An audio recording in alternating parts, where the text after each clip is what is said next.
देखिए आपके लिए कितनी समझदारी की बात है। मूवी के शुरुआत में ही जब सिंघम गाड़ी में बैठा हुआ था, तब उसने ईयरबड्स लगा रखे थे अपने कान में। कब? जब उसकी पत्नी का फ़ोन आया था और पत्नी का फ़ोन कटने के बाद में ही उसने ईयरबड्स अपने कान से निकाल दिए थे। अर्थात ईयरबड्स भी ज़्यादा देर कान में लगे रहने से कान खराब हो सकते हैं। क्या एक्शन है! ऐसा एक्शन है कि जैसा एक्शन सिर्फ फिल्मों में ही होता है।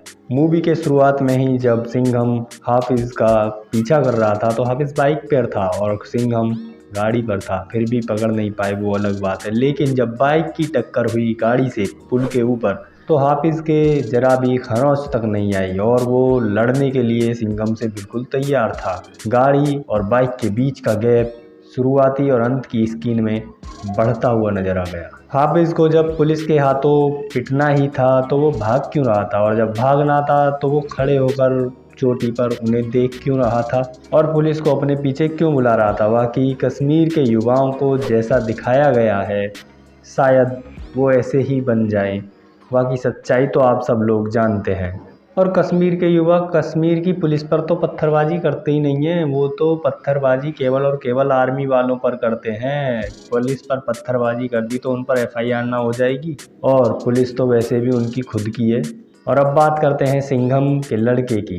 पार्टी कर रहा था, पिताजी पहुंच गए पार्टी में तो उनको शर्म आ गई दोस्तों के सामने, और यहाँ तो दादागिरी करते, रुतबा बन जाता, स्वैग दिखाते, और वहाँ उन्हें सिंघम जैसे पिता होने पर, पार्टी में पहुंचने पर शर्म आ गई। सिंघम का लड़का जैसी हरकतें कर रहा है उसके लिए तो बेल्ट ट्रीटमेंट सबसे बढ़िया है।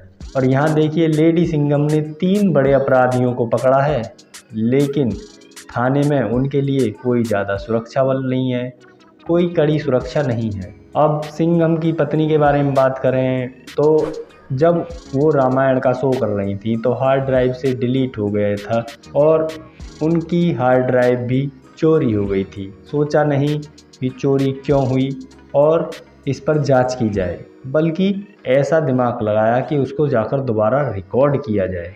और सिंघम की पत्नी अवनी इन्हें बचाने के लिए, दया ऑफिसर तो मारे जा चुके थे, लेकिन जो दूसरे ऑफिसर आए थे वो बंदूक को छोड़कर हीरोपंती दिखा रहे थे। ऐसे ऑफिसर कैसे बन सकते हैं?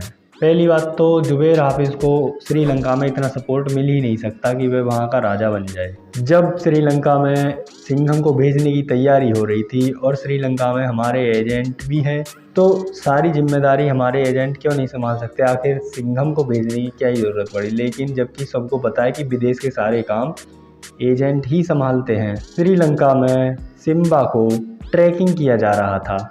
ट्रैकिंग क्या, ड्रोन से किया जा रहा था? सिंघम का एक ही उद्देश्य था, जुबेर को मारना, लेकिन वह उसे मारने की बजाय गिरफ्तार करने की सोचने लग गया, अपने उद्देश्य से थोड़ा नीचे आ गया।